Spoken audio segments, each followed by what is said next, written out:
गाची परिवार के धर्म चैनल पर आपका हार्दिक स्वागत है। लेकिन संन्यास लेने के पहले मैंने अपने पूज्य गुरुदेव के सामने कुछ प्रश्न उससे रखे थे। संन्यास का मतलब क्या पलायन है, और अगर पलायन है तो मैं पलायन जीवन में पलायन का रास्ता नहीं अपनाना चाहता था। मैंने इस बात को कहा कि मैं संन्यास का मतलब सेवा से जोड़ करके देखना चाहता। उन्होंने कहा कि गोरखपीठ जिस अभियान के साथ जुड़ी हुई है, एक बार तुम उसको देखो। तो 6 महीने का समय दिया उन्होंने मुझे, और मुझे लगा कि वास्तव में संन्यास का जो सही अर्थ है उसको गोरखपीठाधीश्वर महंत वैद्यनाथ जी महाराज जी रहे हैं। उन्होंने मुझे शिष्य के रूप में स्वीकार किया, मैंने उन्हें गुरु के रूप में स्वीकार किया, और मैं सन्यासी के रूप में, योगी आदित्यनाथ के रूप में सबके सामने आ गया। व्यक्ति परिवार के बारे में जब सोचता है तो सोच बड़ी संकुचित होती है। जब पूरे समाज के बारे में, पूरे राष्ट्र के बारे में सोचता है, वो विराट सोच है, ये सही मायने में हिंदुत्व की सोच है, और इस सोच को पूरे समाज को एक परिवार के रूप में लेकर के आगे बढ़ने का प्रयास कर रहे हैं। ऐसा कोई योगी ही कर सकता है, योगी का सोच ही ऐसा हो सकता है। दो थे, सुर और असुर, राक्षस और देवता। राक्षस और देवता में राक्षस क्या है, तपस्वी होते हैं, बहुत तपस्वी होते हैं, पर तपस्वी के साथ साथ बुद्धि भी होना जरूरी है। भगवान कृष्ण गीता में कहते हैं तपस्विभ्यो धिको योगी, तपस्वी से ज़्यादा योगी श्रेष्ठ होता है। ज्ञानीभ्यो, ज्ञानी से भी ज़्यादा जो मत रखने वाला, अपना संग्रह रखने वाला, अपना विचार रखने वाला, ज्ञान रखने वाला, वो होता है। फिर कर्मेभिश्चाधिको योगी, सकाम कर्म से भी ज़्यादा, निष्काम कर्म से भी ज़्यादा योगी है। तस्माद योगी भवार्जुन, हे अर्जुन तू योगी बन जा, योगी बन।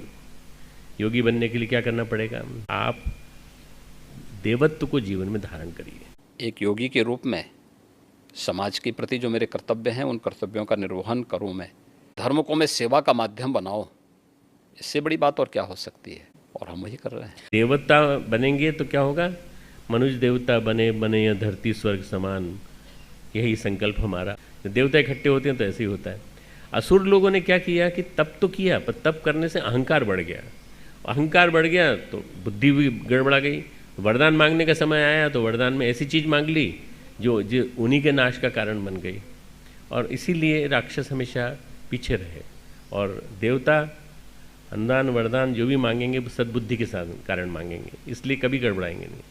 देवताओं ने और राक्षसों में कंपटीशन हुई कि कौन श्रेष्ठ है इन दोनों में, कौन एक वो प्रतियोगिता हुई, कौन श्रेष्ठ है। तो उन्होंने कहा तब सबसे पहले राक्षसों को देखते हैं। तो सबके हाथ पे से एक लकड़ी मान दी यहाँ पे कि चलो अब आप खाना खाओ। अब यहाँ खाना यहाँ रखा है, खाना कैसे खाएंगे बताओ?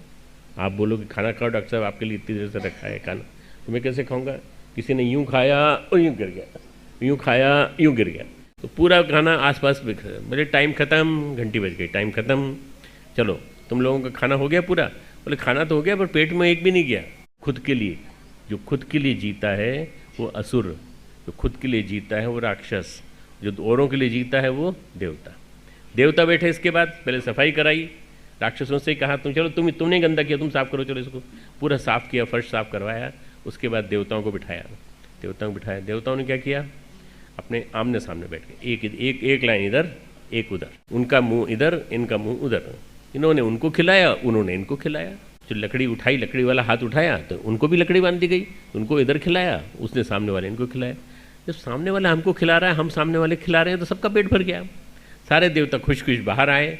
राक्षसों ने कहा अरे भाई हम तो भूखे आ गए, तुम कैसे खा के आए? ऐसे खा के आए। देने वाला पाता है, देने वाला पाता है, और जो हमेशा खुद के लिए मांगता है वो खोता है।